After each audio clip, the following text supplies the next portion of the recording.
Agatha Raisin and the Murderer in Her Garden. Good evening, dear friends, and welcome back to the Detective Notebook. Tonight, we once again slip into the charming but never peaceful village of Carsely, tucked deep in the rolling Cotswolds. A place where the kettle is always warm, the gossip travels fast, and even a simple cream tea can spell disaster. Before we begin, feel free to tap the like button and subscribe, only if this kind of cozy chaos is your cup of tea. It truly helps the channel grow and keeps these mysteries coming your way. Tell me in the comments, where are you listening from and what time is it for you right now? I love seeing how far our little mystery community reaches. Now settle in, dim the lights, and grab a cup of tea, because tonight, again, we are going to step into Agatha's world. Chapter 1. A Morning Too Quiet. Agatha Raisin stood in front of her bedroom mirror with the air of a general inspecting a slightly unreliable regiment. The mirror, she decided, was far too honest this morning. It caught the faint crease between her eyebrows, the one she was convinced had appeared overnight out of spite, and the way her hair refused to fall into the flattering sweep it had agreed to yesterday. She leaned closer, squinting. Perfectly acceptable, she told her reflection sternly, which was her way of admitting it was not. She applied lipstick with careful precision, blotting once, twice, and then frowning. The color was bold, she refused to be invisible, but it did rather emphasize the fact that her mouth no longer had the carefree optimism of youth. Still, she straightened her shoulders. One must face the day properly armed. Lipstick was armor. Her trousers, however, were traitors. She tugged them up, sucked in slightly, then a bit more, and finally accepted that they had shrunk overnight in the wardrobe, a phenomenon science stubbornly refused to explain. Agatha inhaled, buttoned them anyway, and vowed darkly to walk more and eat fewer biscuits. This vow would, she knew, last until at least 11 o'clock. A loud, impatient yowl erupted from downstairs. "Yes, yes, I'm coming," she snapped, as if the cats were unreasonable creditors rather than the true owners of the house. Hodge sat by the kitchen door like a sullen bouncer, large, black, and unimpressed. Boswell lounged near the feeding bowls, white paws tucked neatly under him, blinking with exaggerated innocence.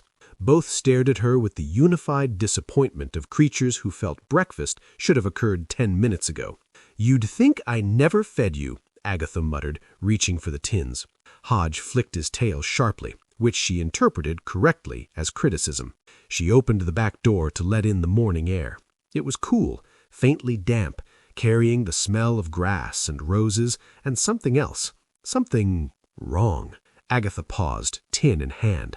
The scent of turned earth drifted in, sharper than usual, as if the garden had been disturbed in the night. "Don't look at me like that," she told Boswell, who had fixed her. Chapter 1. A Morning Too Quiet. Agatha Raisin stood in front of her bedroom mirror with the air of a general inspecting a slightly unreliable regiment. The mirror, she decided, was far too honest this morning. It caught the faint crease between her eyebrows, the one she was convinced had appeared overnight out of spite, and the way her hair refused to fall into the flattering sweep it had agreed to yesterday.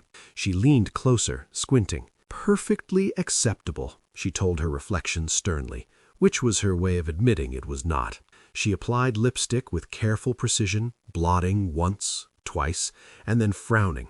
The color was bold, she refused to be invisible, but it did rather emphasize the fact that her mouth no longer had the carefree optimism of youth. Still, she straightened her shoulders. One must face the day properly armed. Lipstick was armor.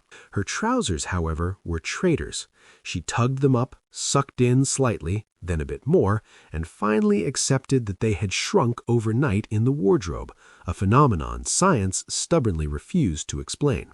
Agatha inhaled, buttoned them anyway, and vowed darkly to walk more and eat fewer biscuits. This vow would, she knew, last until at least 11 o'clock. A loud, impatient yowl erupted from downstairs. "Yes, yes, I'm coming," she snapped, as if the cats were unreasonable creditors rather than the true owners of the house. Hodge sat by the kitchen door like a sullen bouncer, large, black, and unimpressed. Boswell lounged near the feeding bowls, white paws tucked neatly under him, blinking with exaggerated innocence. Both stared at her with the unified disappointment of creatures who felt breakfast should have occurred 10 minutes ago. "You'd think I never fed you," Agatha muttered, reaching for the tins. Hodge flicked his tail sharply, which she interpreted correctly as criticism. She opened the back door to let in the morning air. It was cool, faintly damp, carrying the smell of grass and roses and something else. Something wrong. Agatha paused, tin in hand. The scent of turned earth drifted in, sharper than usual, as if the garden had been disturbed in the night. "Don't look at me like that," she told Boswell, who had fixed her with an accusing stare. "I haven't dug anything."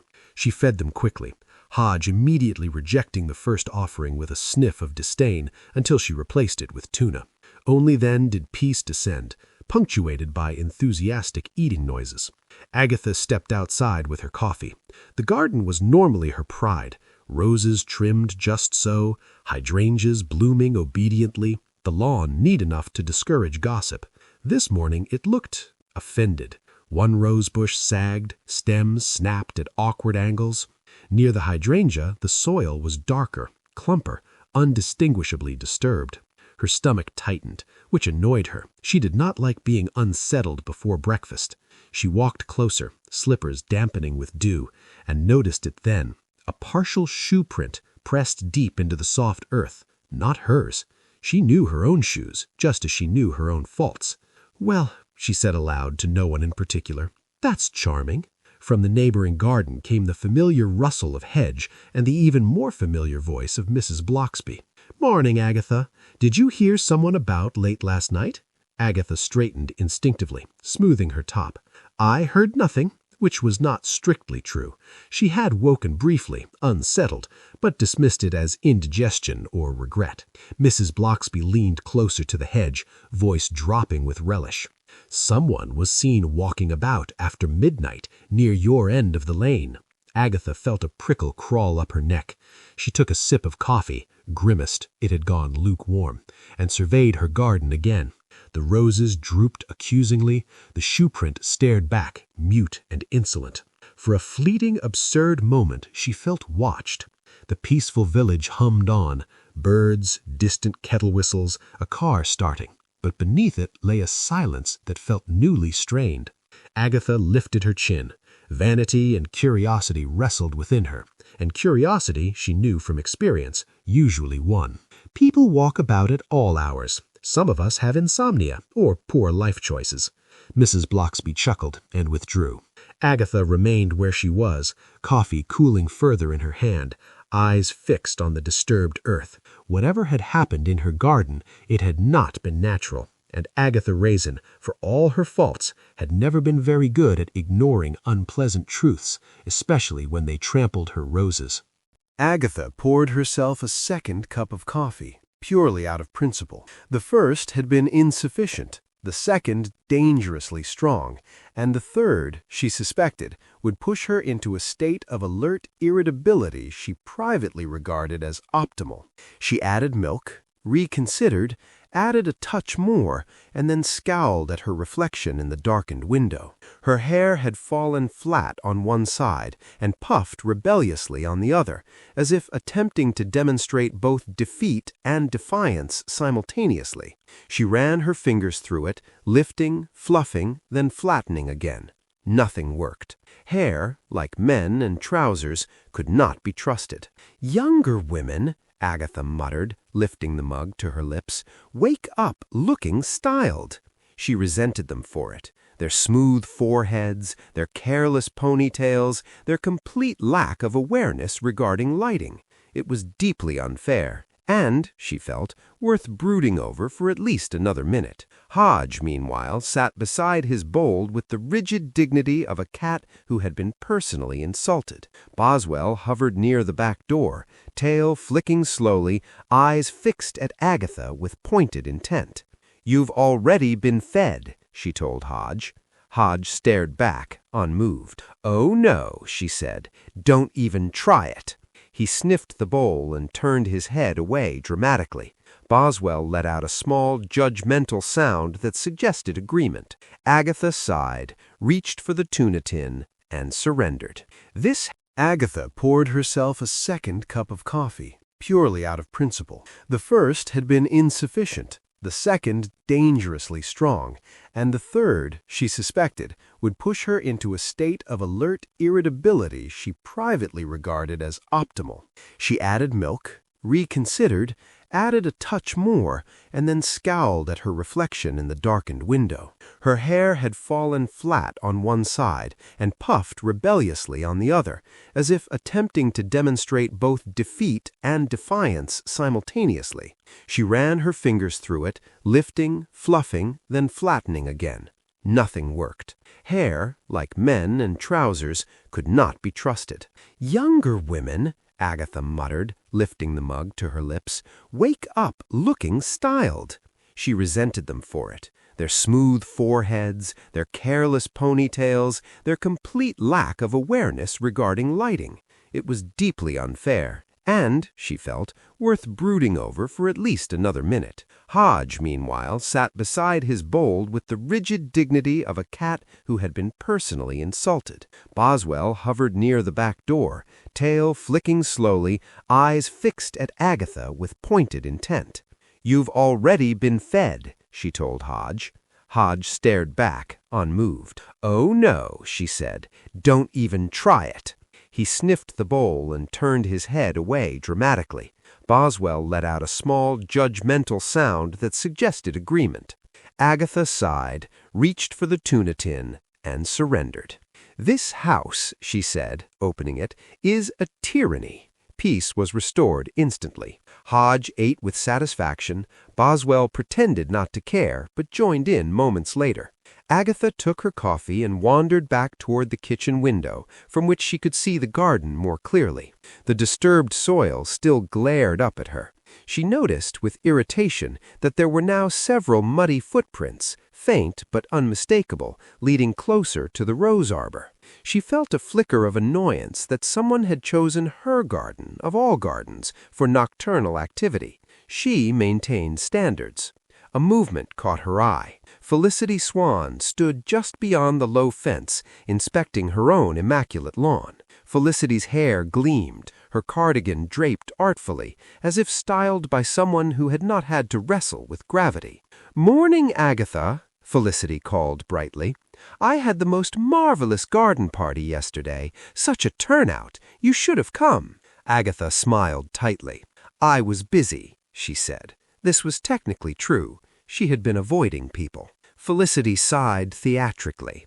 "It's exhausting, really. All that admiration. And of course Lionel insisted on staying late to talk plants.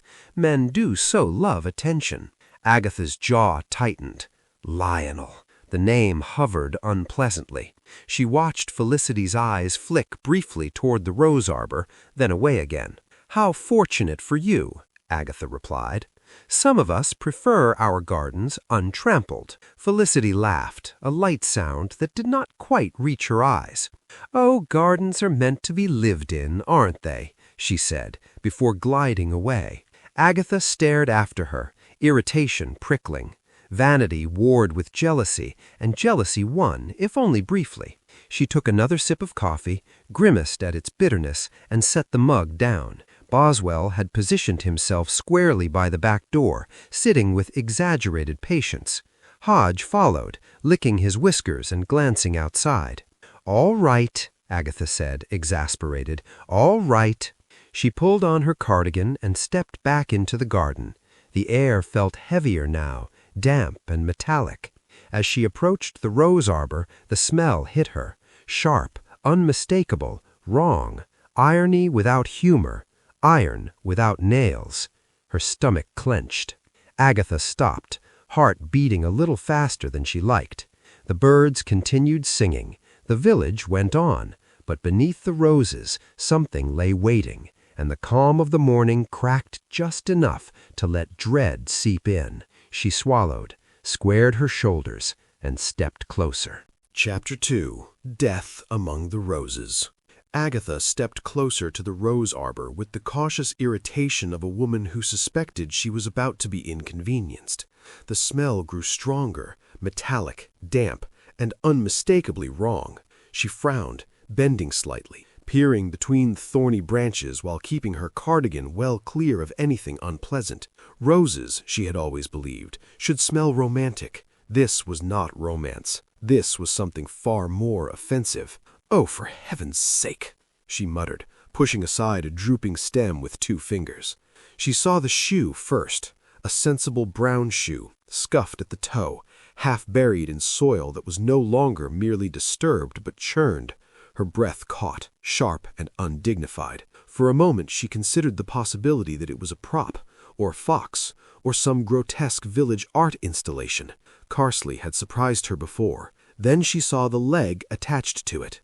Agatha recoiled with a strangled sound that was half gasp. Chapter 2. Death Among the Roses. Agatha stepped closer to the rose arbor with the cautious irritation of a woman who suspected she was about to be inconvenienced. The smell grew stronger, metallic, damp, and unmistakably wrong. She frowned, bending slightly, peering between thorny branches while keeping her cardigan well clear of anything unpleasant. Roses, she had always believed, should smell romantic. This was not romance. This was something far more offensive. "Oh, for heaven's sake," she muttered, pushing aside a drooping stem with 2 fingers. She saw the shoe first, a sensible brown shoe, scuffed at the toe, half buried in soil that was no longer merely disturbed but churned. Her breath caught, sharp and undignified. For a moment she considered the possibility that it was a prop, or a fox, or some grotesque village art installation. Carsely had surprised her before. Then she saw the leg attached to it. Agatha recoiled with a strangled sound that was half gasp, half insult. She stepped back, heel sinking into soft earth, and windmilled her arms slightly before regaining balance. Her heart thudded so loudly she was certain the entire village could hear it. "There is," she announced to the empty garden, "a dead man in my roses." Saying it out loud did not improve matters. She stared again, forcing herself to look properly this time, because if there was one thing Agatha Raisin prided herself on, aside from lipstick choices, it was not fainting like a heroine in a second-rate novel. The man lay awkwardly beneath the rosebush, jacket caught on thorns, face pale and turned at an unnatural angle. His eyes were closed, which was something she felt irrationally grateful for. Recognition dawned with a surge of irritation so strong it nearly eclipsed the horror. "Lionel Drape," she said flatly. Even dead, he managed to look smug. The landscape consultant had been insufferable in life, forever lecturing her about soil acidity and proper pruning techniques, all while flashing his overly white teeth and charging obscene amounts of money. She felt a sharp, inappropriate urge to tell him off for bleeding in her garden. Blood. There was blood. It soaked into the soil beneath him, dark and sticky, mingling obscenely with her mulch. "Oh, no," Agatha said weakly. "Absolutely not." She took another step back, pressing her hand to her mouth. Her mind skidded wildly between fear, disbelief, and a furious concern for her lawn. She had spent years cultivating that rosebed, years, and now Lionel Drape had gone and died in it. Her first coherent thought, after the obvious, was wildly practical. "I haven't brushed my hair," she whispered.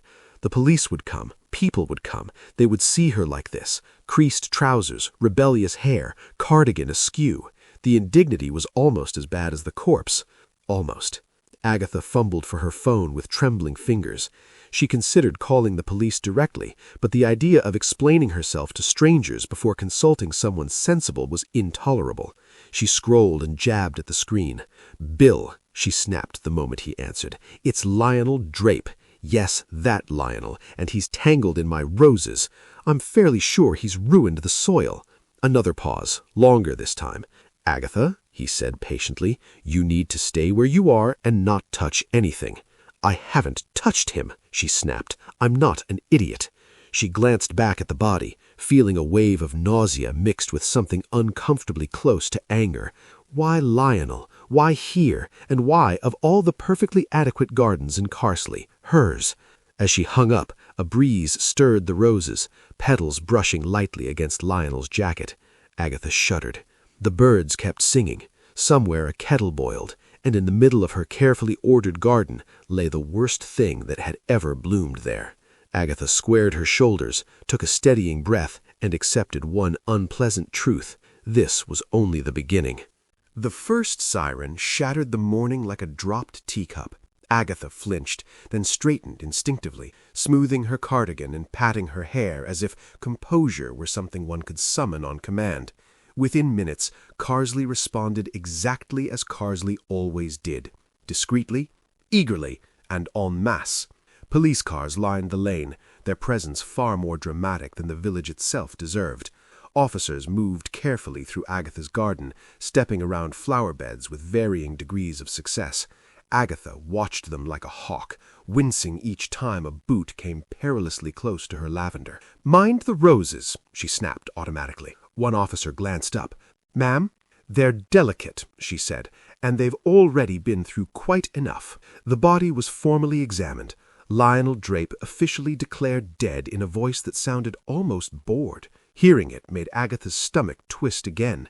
Official death sounded far more permanent than the quiet horror she had witnessed earlier. Villagers began to gather at the garden gate, pretending not to stare while doing nothing else.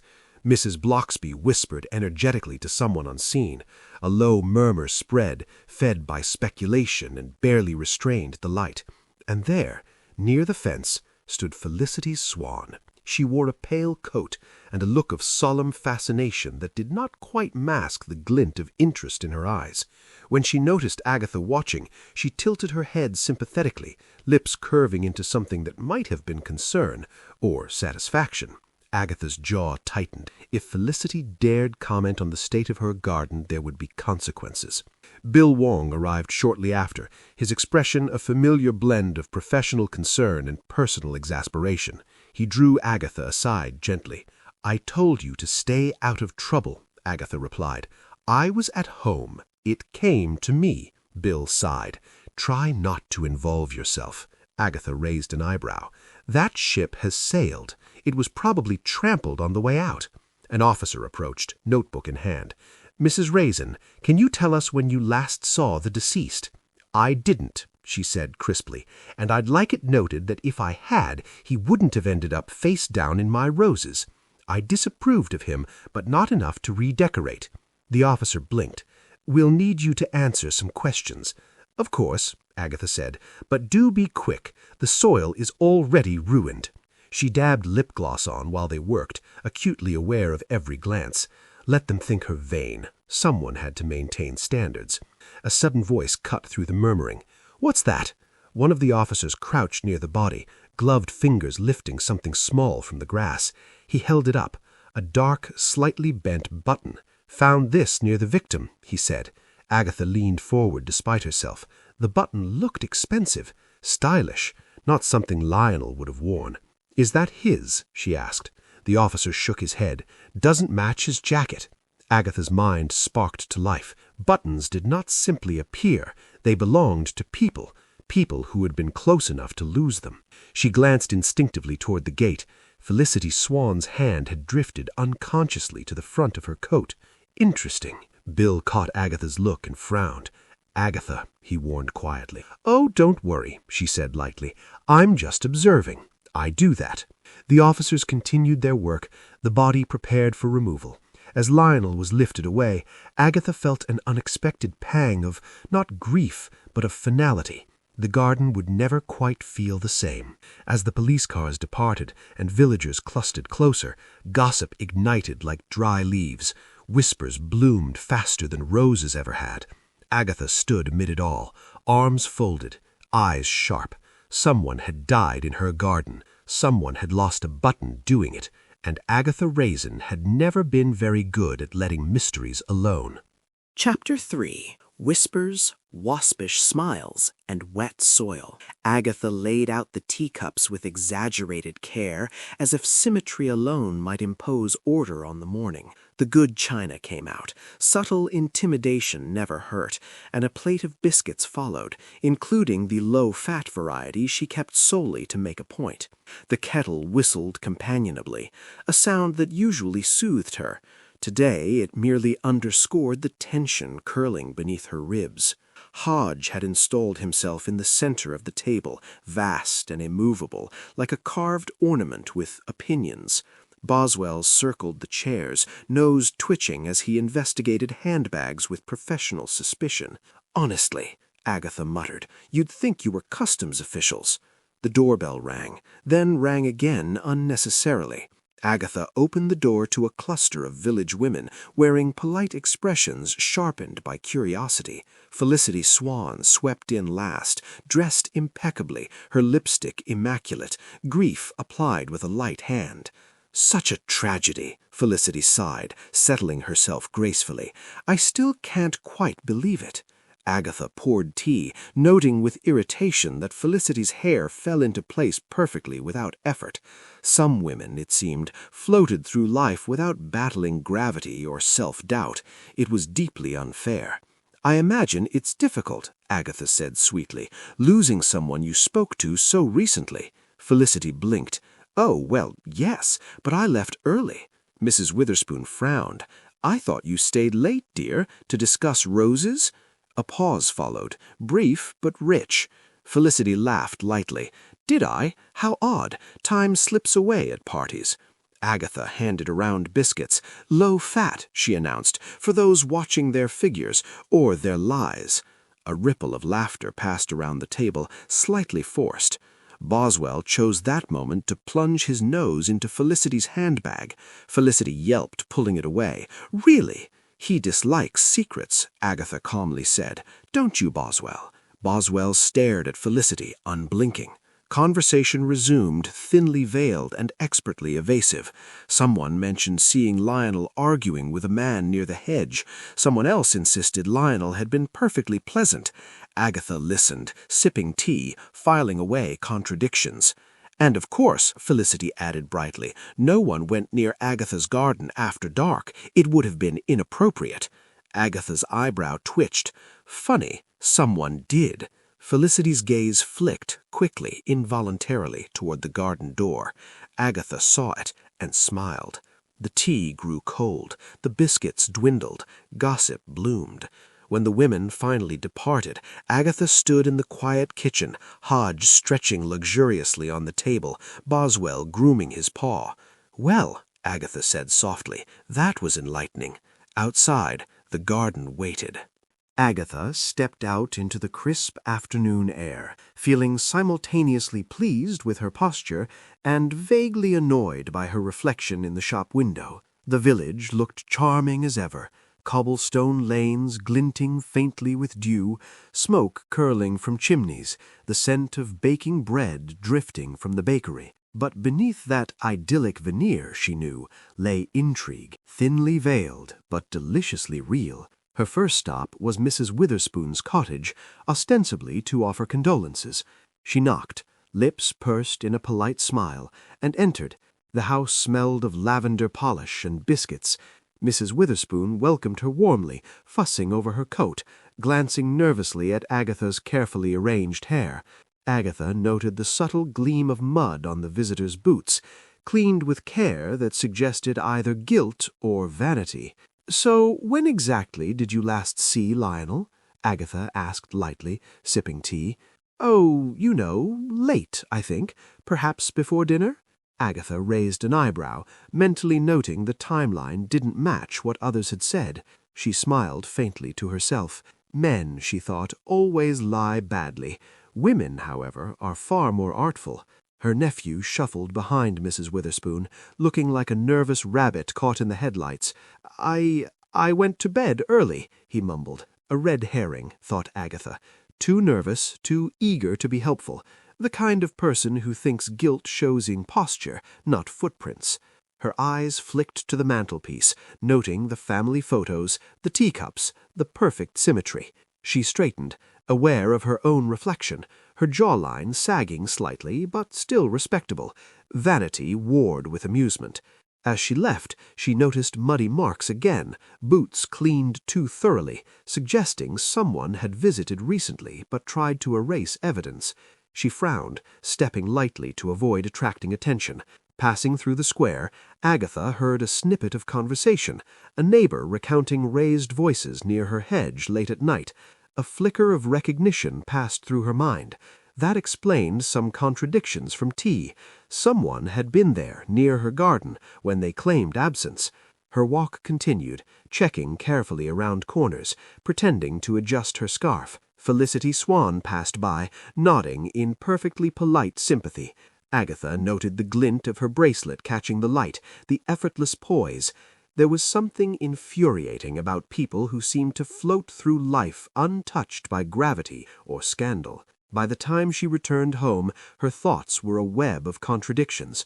Who had boots too clean? Who had argued with Lionel? And which stories didn't align? She glanced at Hodge, now reclining on the windowsill, and Boswell, curled on the rug with exaggerated dignity. Both seemed unimpressed by the day's social maneuvers. Agatha exhaled, feeling the hum of curiosity settle.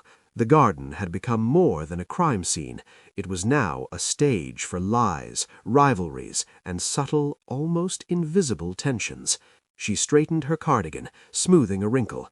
Whatever had happened here, she knew instinctively, was not merely practical. It was personal. The roses awaited her, silent witnesses to the unfolding drama. Chapter 4. Old Wounds and Fresh Insults. Agatha was arranging her collection of scented candles on the kitchen windowsill, trying to create the illusion of calm, when a familiar, irritatingly handsome figure appeared at the gate, James Lacey. The very sight of him made her stomach twist in a mixture of annoyance, longing, and something she refused to name. Hodge, perched on the counter like an unimpressed sentinel, emitted a low growl. Boswell, on the other hand, padded over and brushed against James's leg, purring with the sort of unqualified approval Agatha did not feel entitled to. "Morning, Agatha," James said, flashing that infuriatingly charming smile. "I heard about Lionel."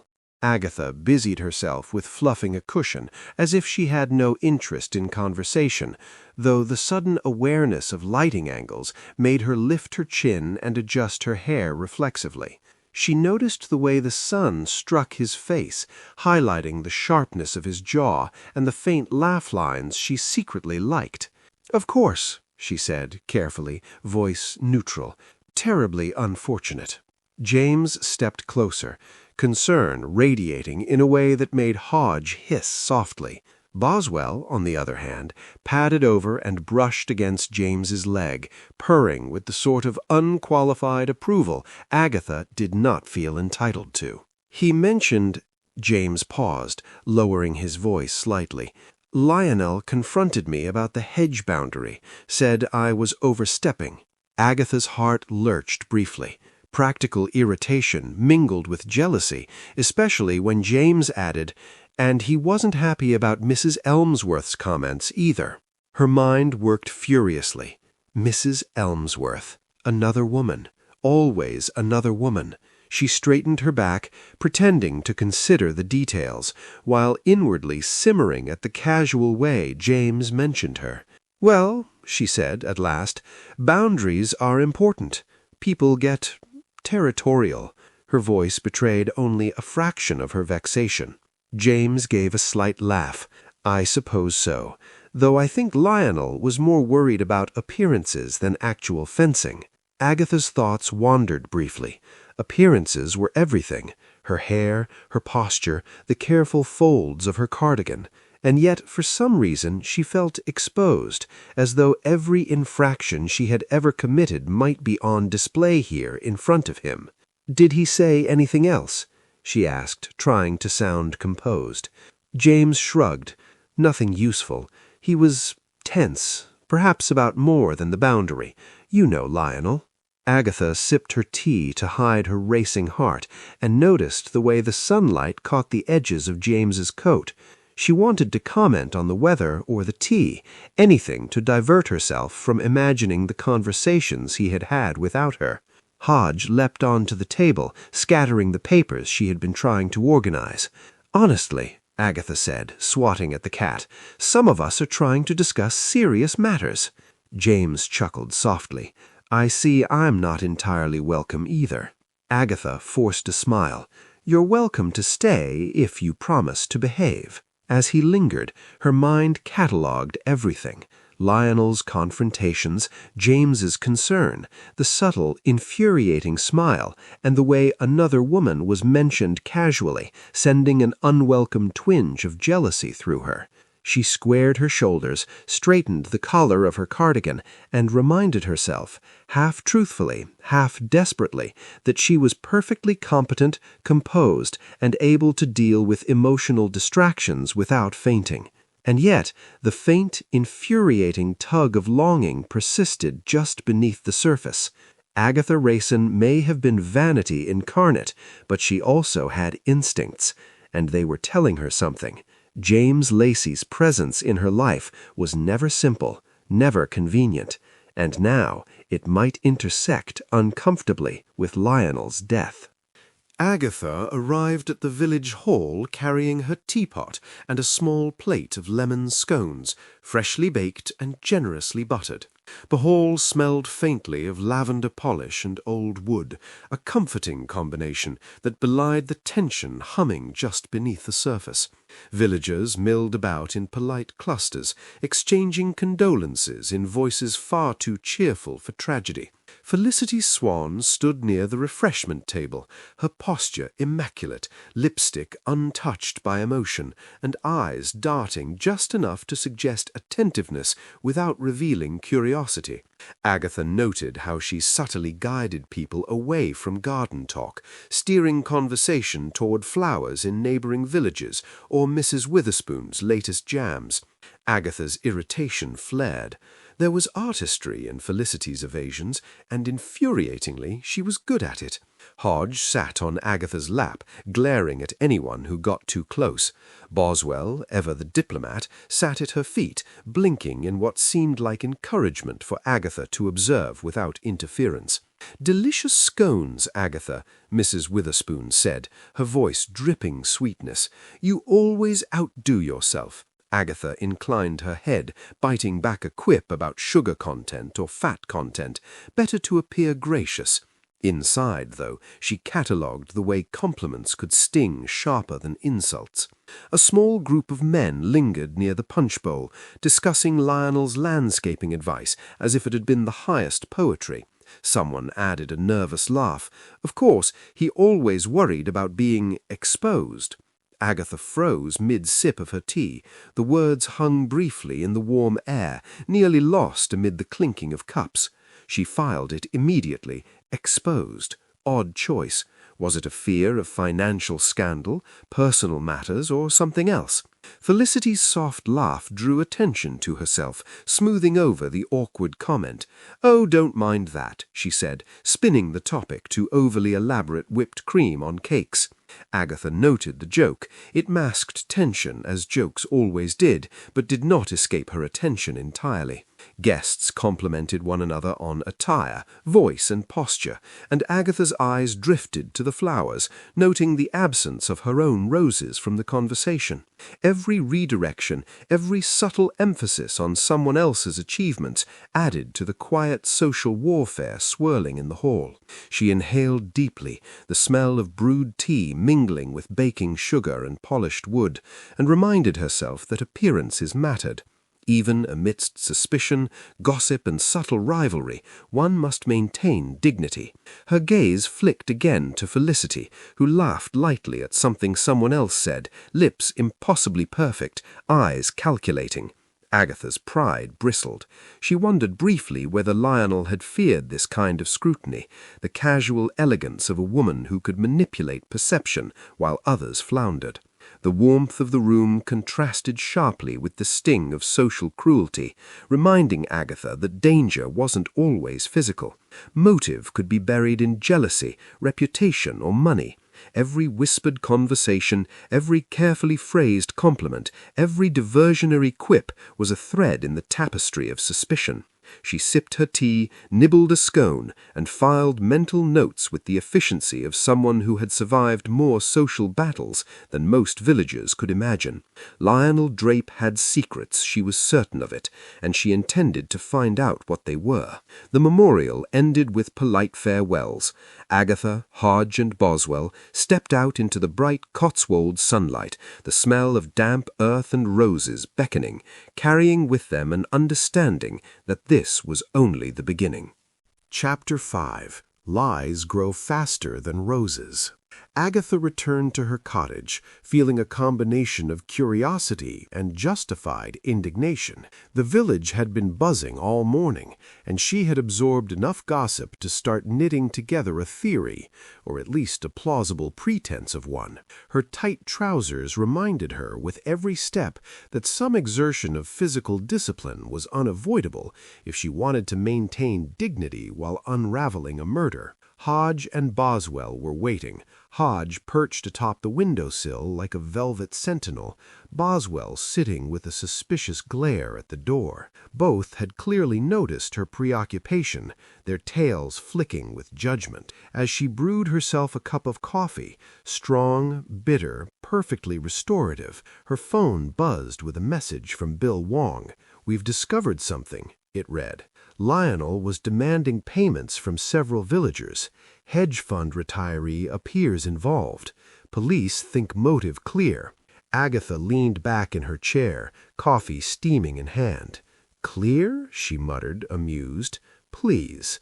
Police theory rarely survives closer inspection." She imagined herself in the garden, trousers snug and posture impeccable, interrogating the retiree with precision. She would observe the tightening of hands, the glances, the tiny twitches betraying guilt or fear. Hodge yawned. Boswell flicked a paw toward her notebook. Clearly they were judging her confidence. Deciding to test the narrative, she visited the hedge fund retiree under the guise of friendly inquiry. The man was polished, articulate, and smug in that particular way retirees adopt after decades of influence and privilege. "I would never harm Lionel," he said smoothly. "He was irritating, yes, but dangerous? Preposterous." Agatha nodded, deliberately tightening the belt of her trousers to emphasize her presence. She smiled a slow, calculating smile. People have been known to misjudge irritants, even in the Cotswolds. Her internal commentary was merciless. She noted the slight nervous shift of weight, the lingering fragrance of expensive cologne, and the way his polished shoes refused to meet her gaze. Hodge would have approved, she thought. Boswell might have smirked. By the time she returned home, her cats had already reacted to the raised voices during the interview. Hodge had sent a vase toppling gracefully to the floor, shards scattering like small, deadly stars. Boswell watched with the calm amusement of someone who had seen human folly before. Sitting amidst the minor domestic chaos, Agatha considered the story the police had latched onto. A hedge fund retiree, blackmail, convenient, plausible, and yet something niggled at her, an unaccountable intuition that the story was only surface deep. Why had Lionel been in her garden in particular? She poured herself another cup of coffee, letting the bitterness clear her mind. Humor bubbled quietly beneath irritation. Tight trousers, judgmental cats, and absurd assumptions from uniformed officers. It was almost charming, in a grim sort of way. Agatha's gaze drifted toward the roses, disturbed still from the night of Lionel's demise. She traced the muddy footprints again, imagining them leading somewhere more telling than the police report suggested. She smirked. Even snug trousers and a purring cat could not outwit her curiosity. Somehow, she knew, this story was far from resolved. Agatha returned home. shoulders stiff from pacing the village lanes, mind spinning with half-formed theories and minor indignities. The aroma of freshly brewed coffee greeted her, a small comfort in a day otherwise dominated by gossip, suspicion, and ill-advised assumptions about hedge fund retirees. Hodge and Boswell awaited her arrival. Hodge, perched atop the counter with the air of a noble guardian, sniffed at his breakfast and turned up his nose. "Not salmon," Agatha muttered. "You'll eat what's offered." Hodge regarded her with the expression of a critic who had already drafted a scathing review in his mind.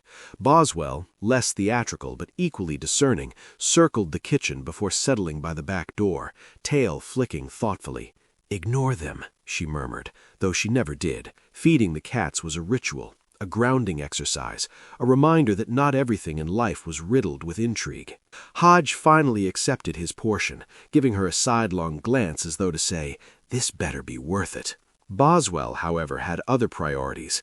His paw tapped against the floor near the rose bed just beyond the kitchen window, scratching lightly at a loose stone. Agatha's eyes narrowed. "Boswell," she said, crouching to examine the site, "have you discovered something, or are you merely conspiring?" The cat paused, as though relishing the suspense. Agatha knelt and lifted the stone carefully. Beneath it lay the missing button, dark, slightly bent, unmistakably the one found earlier near Lionel's body. A thrill ran through her.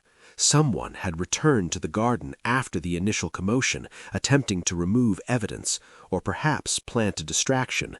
She stared at the button, turning it in her fingers, imagining the furtive movements in the moonlit garden, the careful, guilty hands hiding small proof of guilt. Hodge leapt down to inspect, sniffing with exaggerated indignation. Boswell pawed at the button gently, as if claiming credit for its discovery. Agatha laughed, a short, breathless sound. Her cats had delivered the breakthrough, while she had been tangled in gossip, social niceties, and village conjecture. "You smug little detectives," she said, tapping Boswell on the head. "You've solved more than the police so far." Her mind raced. Who had access to the garden twice? Who would risk returning under the watchful eyes of neighbors and law enforcement? The possibilities clustered. Felicity? The hedge fund retiree? Someone entirely unexpected, perhaps even someone she'd casually dismissed during tea or her polite village calls. She stood, brushing dirt from her hands and smoothing her cardigan. The cats watched her intently, judgmental yet approving. Agatha's pulse quickened, equal parts excitement and apprehension. This evidence would change everything. With the button securely in her pocket and her thoughts aligned like well-pruned roses, she realized it was time to act. Observation alone was no longer enough. The truth needed confrontation, visibility, and precision. Agatha adjusted her scarf, smoothed her hair once more, and prepared herself mentally. The garden and its secret visitor would not remain undisturbed for long. Even her cats seemed to nod in agreement, the purrs of approval a subtle encouragement. The stage was set. Chapter 6. When Vanity Meets Violence. Agatha settled into her favorite armchair. Hodge sprawled across one side like a regal cushion. Boswell perched on the other armrest with all the judgmental precision she had come to expect. A notebook, a pen, and a pot of strong coffee were her allies as she began the painstaking reconstruction of the previous night. "Right," she muttered, flipping open the notebook. Step 1. Pre-party preparations. Step 2. Vaguely unpleasant interactions. Step 3. Chaos, darkness, and ultimately murder. She tapped the pen against her lips. Villagers were absurdly predictable, she reflected, like poorly trained actors performing a tragicomedy. Everyone had cues they didn't know they were giving, gestures that telegraphed motives, and expressions far too honest for polite society. Felicity Swan emerged in her mind's eye, gliding between guests, steering conversations, lifting her perfectly shaped eyebrows at just the right moment. The misplaced button, the avoidance of the garden, the subtle nudges of gossip all suddenly aligned with clarity. Hodge yawned, unimpressed by human conjecture, while Boswell pawed at the notebook, perhaps testing Agatha's logic or merely demanding attention. Agatha chuckled. Even the cats were complicit in her investigative theatrics. She traced the night step by step. Lionel had arrived early, fussing about his roses and muttering complaints. Guests had filtered in, bringing laughter, wine, and the sort of distracted chatter that masks ambition. Someone, she now realized, had slipped through the garden unnoticed, returning briefly to ensure evidence was displaced. The humor of the situation rose in her chest. The villagers, in all their earnestness, were simultaneously ridiculous and revealing. Footsteps misaligned, hushed whispers, misplaced objects. It was a dance, and she had finally begun to see the choreography. Her mind lingered on the timeline, noting how each person's movements intersected. Felicity's presence, once a source of jealousy and irritation, now revealed a more practical purpose. She had been positioned strategically, steering attention, observing, and perhaps controlling access. Agatha's internal monologue alternated between amusement and self-congratulation. "And I thought my trousers were tight," she murmured, adjusting them slightly, as if that could somehow enhance her deductive powers. The ridiculousness of it all, her vanity, her cats, the village theatrics, did not diminish the clarity forming in her mind. She leaned back, tapping the pen against her chin. The murder had occurred amid pre-party preparations, masked by casual social activity. Misplaced objects, small deceptions, and carefully timed absences pointed towards a single truth. Someone had orchestrated both the opportunity and the misdirection. As the final pieces aligned, Agatha felt a thrill of anticipation. The confrontation was imminent. She would not act rashly. Timing, precision, and appearance were all vital. Hodge flicked his tail, Boswell purred softly, and Agatha smiled. Villagers might be poorly trained actors, but she was director now, and she intended to ensure the final act revealed the truth in full. The night's chaos, previously baffling, now resolved into a clear pattern, and Agatha, notebook in hand, was ready to move from observation to action. Agatha approached the garden door with the quiet confidence of someone who had spent decades mastering posture, lip color, and investigative persistence. Hodge and Boswell followed at a measured distance, their judgmental expressions intact. The roses, still slightly disturbed from earlier events, swayed gently in the breeze, as if eager witnesses themselves. Felicity Swan was there, arranging blooms with an elegance that masked tension like a coat over armor. Agatha's eyes narrowed, noting the subtle tremor of her hands and the faint flush across her perfectly applied cheeks. The air smelled of damp earth and roses, comforting yet charged with expectation. "Felicity," Agatha began, voice soft but firm, "we need to talk." Felicity's head lifted, expression shifting from polite composure to something more fragile, nervous, almost guilty. I suppose we do," she admitted, a tremor in her voice betraying her inner turmoil. Agatha circled, pretending to inspect a bent rose branch, notebook tucked discreetly under one arm. "The garden tells stories, you know," she said lightly. "Even the soil remembers." Felicity's lips parted, eyes darting to the disturbed earth near the hydrangeas. Agatha noticed the momentary hesitation, the almost imperceptible tightening of her posture. "You were here," Agatha continued, calm but incisive. "Twice. The button, the footprints, it's all very clear." Felicity's shoulders sagged. "Yes," she whispered, voice barely audible. She stopped, biting her lip. Agatha's mind raced. Guilt, fear of scandal, social humiliation, it all shimmered in the fine tremor of her hands. The confession spilled out, quietly at first. Jealousy, humiliation, fear that Lionel's improprieties would expose her own mismanagement at the garden party. It had built until the confrontation escalated, culminating in an accidental blow. Nothing planned, nothing sinister beyond human frustration and envy. The roses, so carefully pruned and tended, had witnessed the entire incident, leaves brushing gently against the evidence of social and emotional chaos. Agatha allowed herself a small smile, private and triumphant. "It seems," she said softly, "that even the best-planned appearances can't hide what the soil knows." Felicity's shoulders shook, a blend of relief and lingering embarrassment. "I never meant," she murmured. Agatha nodded, glancing around the garden with a quiet, almost imperceptible satisfaction. Humor, vanity, and justice mingled subtly in the air, the moment softened by the cat's presence. Hodge stretched languidly on the garden bench. Boswell inspected a leaf with indifferent curiosity. They were silent accomplices, approving without judgment. The tension ebbed. Felicity, finally admitting her culpability, seemed lighter, though the social consequences would need careful management. Agatha noted every detail, the blush in her cheeks, the trembling of hands, the way the garden held still as witness. As she stepped back, Agatha considered the next move, how to handle a confession that was both intimate and potentially explosive, delicate yet inevitable. Her private cracking smile lingered, small and knowing, as the garden itself seemed to settle around them, petals brushing together like whispered confidences. Chapter 7. Truth Served Hot. The village hall smelled of warm scones, freshly brewed tea, and polished wood. Agatha entered with a quiet authority.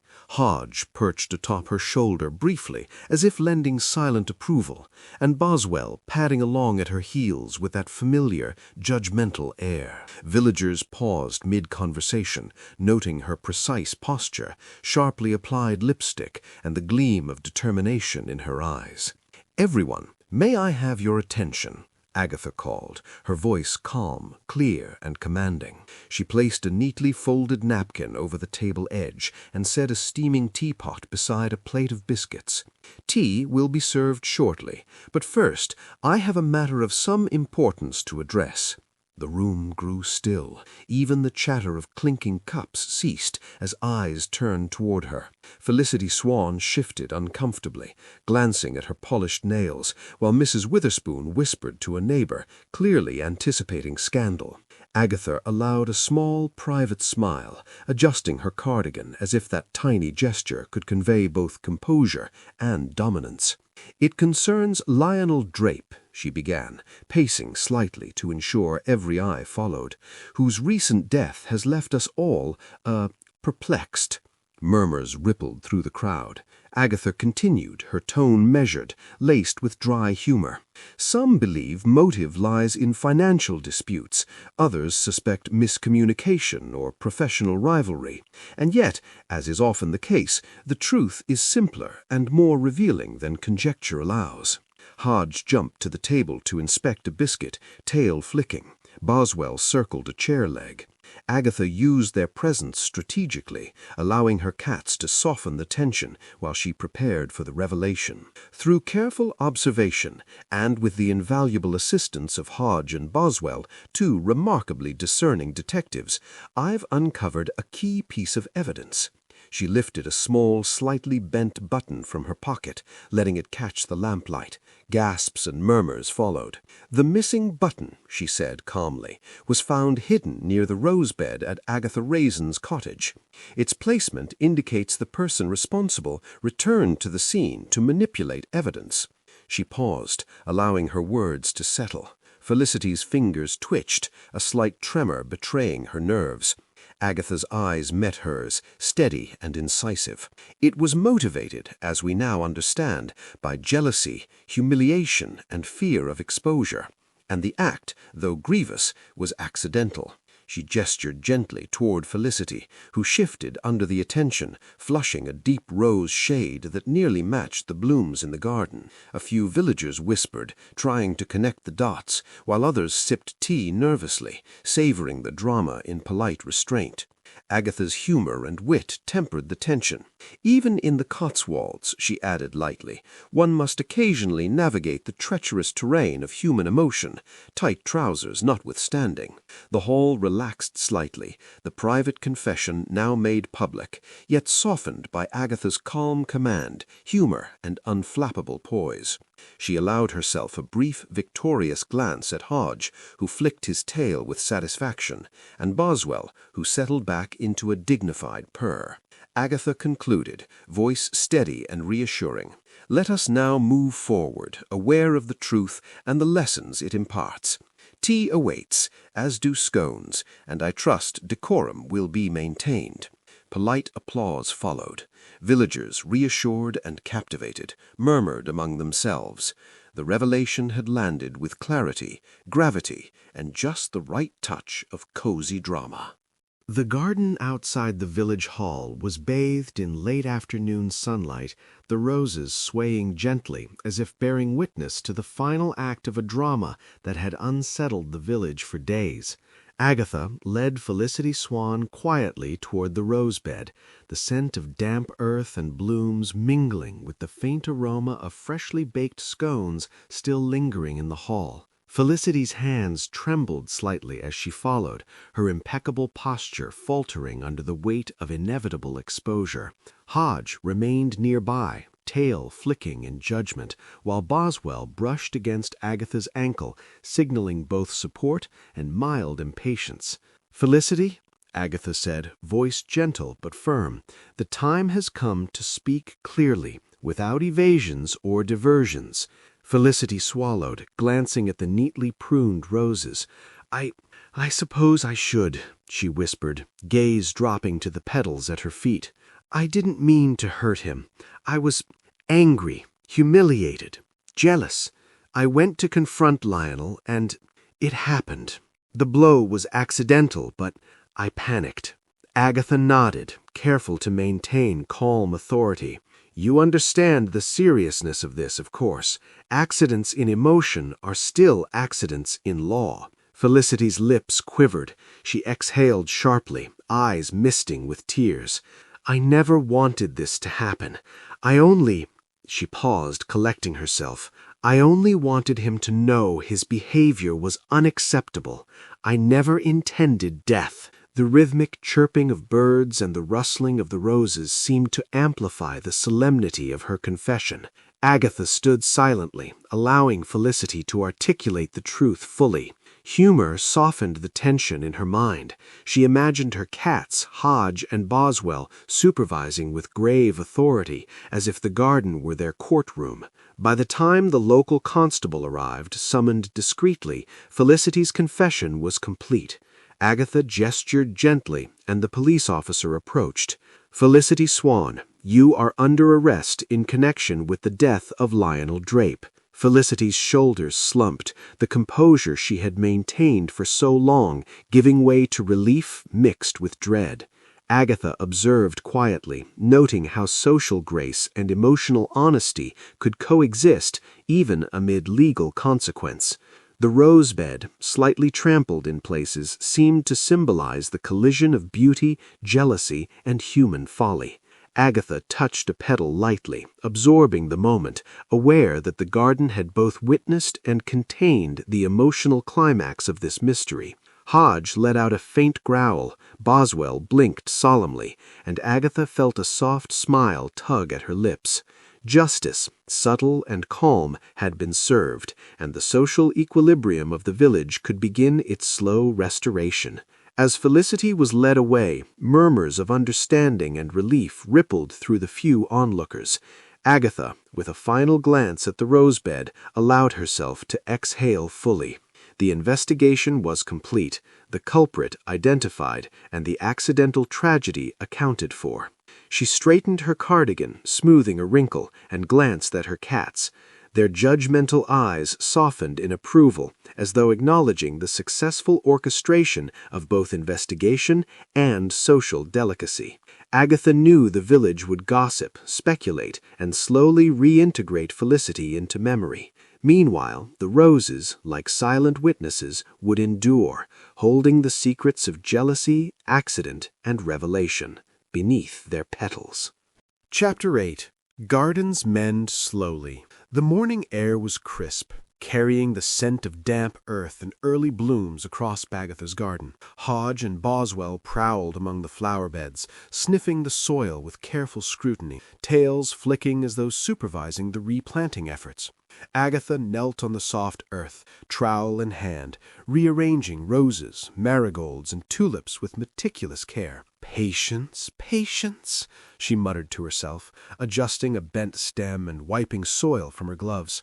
Even gardens mend slowly, much like village reputations, or the occasional bruised ego. Hodge gave a short, judgmental meow, Boswell pawed at a stray leaf, and Agatha laughed softly. The cat's quiet companionship grounded her, reminding her that life, even after disruption, retained a comforting rhythm. Neighbors drifted past the low hedges, offering small greetings and tentative smiles.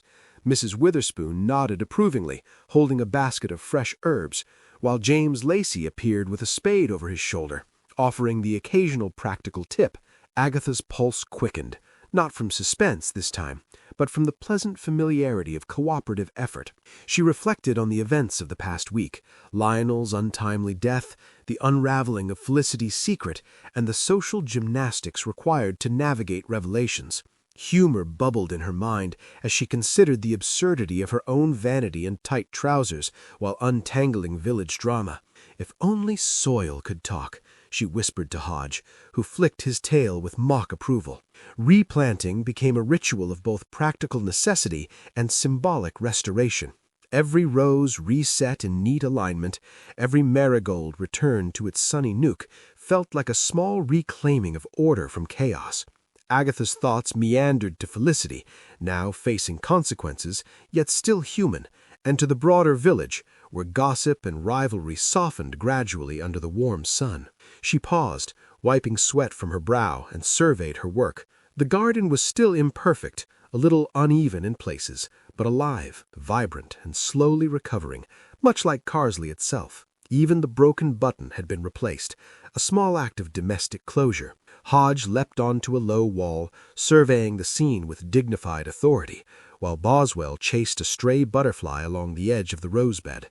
Agatha's laughter rang lightly through the garden, blending with bird song and the faint hum of distant bees.